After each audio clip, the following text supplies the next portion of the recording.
Hello, happy Christmas, and welcome to Natna News Stream, your trusted companion for breaking news, in-depth analysis, and the stories shaping our world. Stay informed and engaged with the latest updates delivered straight to your fingertips. Don't forget to like, share, and subscribe to stay connected and never miss a moment. Natna News Stream, where news meets clarity. These are the headlines. His Holiness Abuna Petros of Eritrea gives benediction in connection with Christmas. International Conference on Eritrean Studies concludes.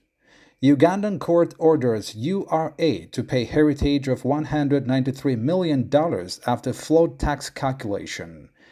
Sudan Army Chief backs Turkish peace effort. Nigerian military intensifies offensive against rebel groups. Canada's Prime Minister Justin Trudeau resigns. Hamas lists hostages for ceasefire. North Korea launches missile amid U.S. talks. Maoist rebels kill 9 people in India. And Russia gains ground amid Ukraine fighting. News in brief. His Holiness Abuna Petros, Archbishop of the Eritrean Tewahedo Orthodox Church, has extended his benediction in connection with Christmas celebrations. He elaborated on the profound spiritual significance of the holiday and conveyed heartfelt greetings to Eritreans at home and abroad, including members of the defense forces. The Archbishop urged the faithful to provide support to the families of martyrs and to assist disadvantaged compatriots during his festive season. His Holiness emphasized the importance of unity, compassion, and spiritual reflection in fostering a harmonious community. The message, rich and spiritual depth, resonated with the faithful, underscoring the Archbishop's call for collective efforts to uphold Eritrea's cherished values. This is according to Shabite.com.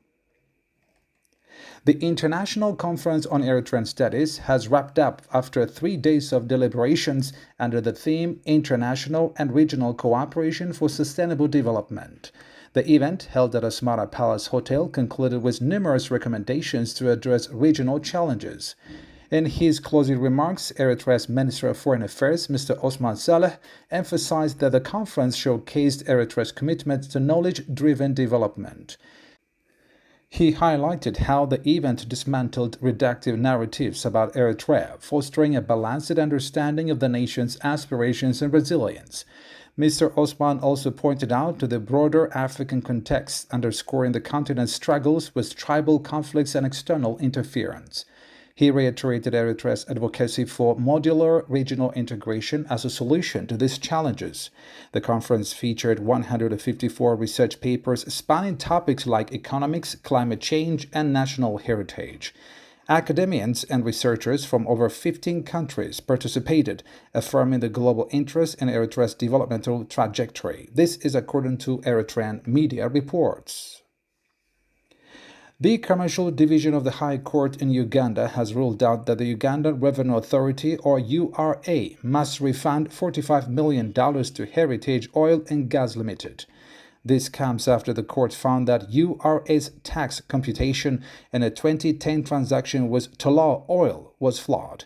Lady Justice Susan Abinio's judgment indicated that URA's omission of heritage exploration costs of $150 million from the cost base led to an excessive capital gains tax.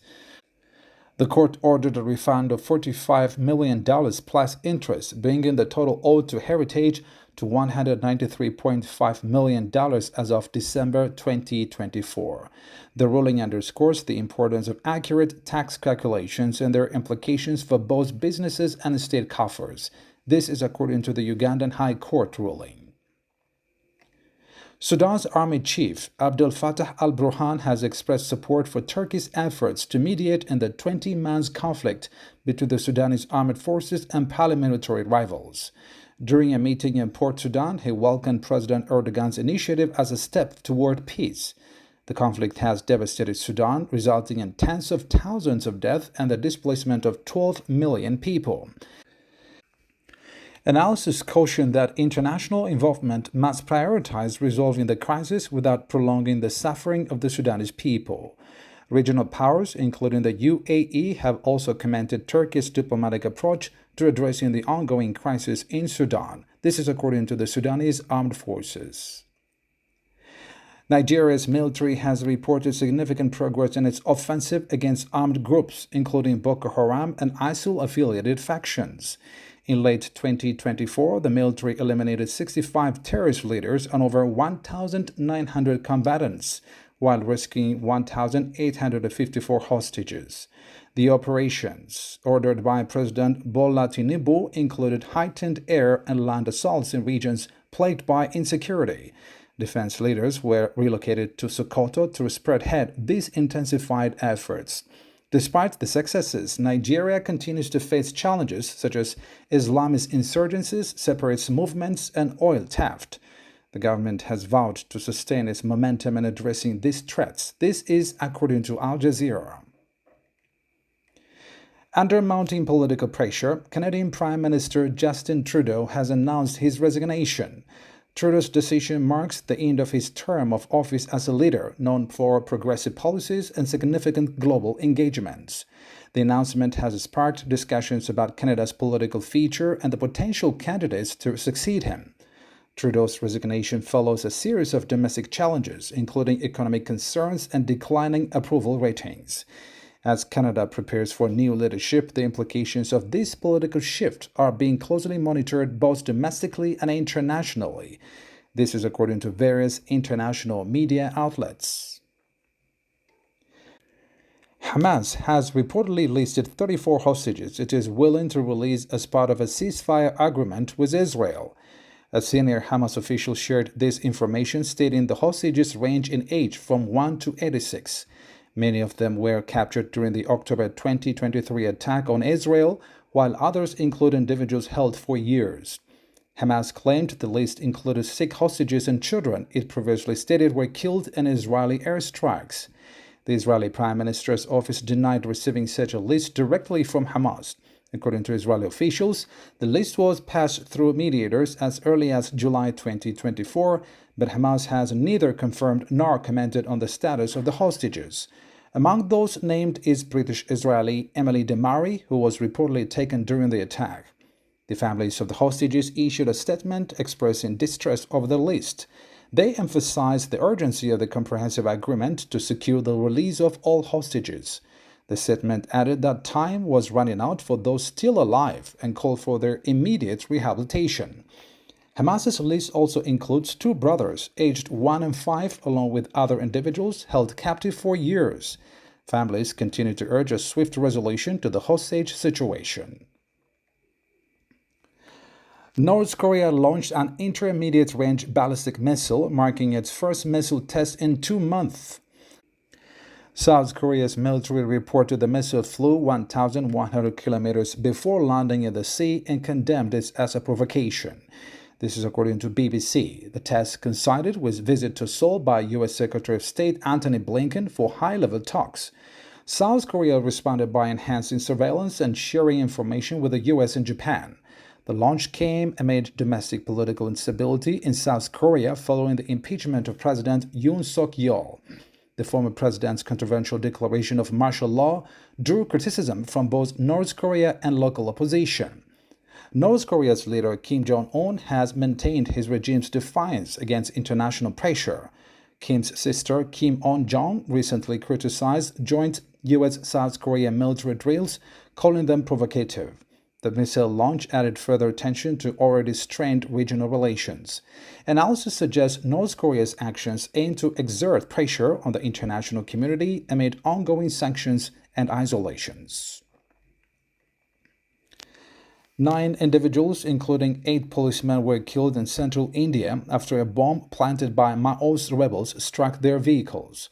Police confirmed the blast occurred in Binjapur district as security forces were returning from an operation against the rebels. Photographs showed the explosion left a deep crater on the road. Officials reported that 287 Maoist rebels were killed in 2024 during intensified counter-insurgency operations. The insurgents, known as Nazalites, have waged a decades-long campaign for land rights, claiming to represent marginalized farmers and laborers. However, the government has invested heavily in infrastructure and social programs to weaken their influence. The Maoists, inspired by Chinese revolutionary Mao Zedong, have significantly diminished in strength compared to their peak in the early 2000s. Despite this, occasional attacks like the recent bombing highlight the ongoing conflict's challenges. India's Interior Ministry have vowed to eliminate the Maoist threat by 2026, urging rebels to surrender or face an all-out assault. Russia announced capturing the Ukrainian town of Kherkosov while defending against a new Ukrainian offensive in the Kursk region. The Russian Defense Ministry claimed the victory would accelerate its advance in Donetsk. Ukrainian forces confirmed intense fighting in Kharkov but stated that efforts to repel assaults were ongoing. Ukraine's offensive in Kursk aims to secure leverage for potential peace talks. A senior Ukrainian official suggested Russia was facing consequences for its actions. Meanwhile, Russia reported destroying Ukrainian forces near Berdyan, anticipating further attacks in the area. The conflict has intensified as both nations seek strategic advantages before the upcoming inauguration of U.S. President-elect Donald Trump, who has pledged to end the war swiftly. Observers believe the battle for territory may shape future negotiations. The nearly three-year conflict continues to impact civilians and military personnel on both sides. Calls for a peaceful resolution remain as tensions escalate. Well, that's all the news for today. Thank you for watching Natna News Stream. Don't forget to like, share, and subscribe for reliable news coverage. Stay safe and informed. See you next time, and Merry Christmas.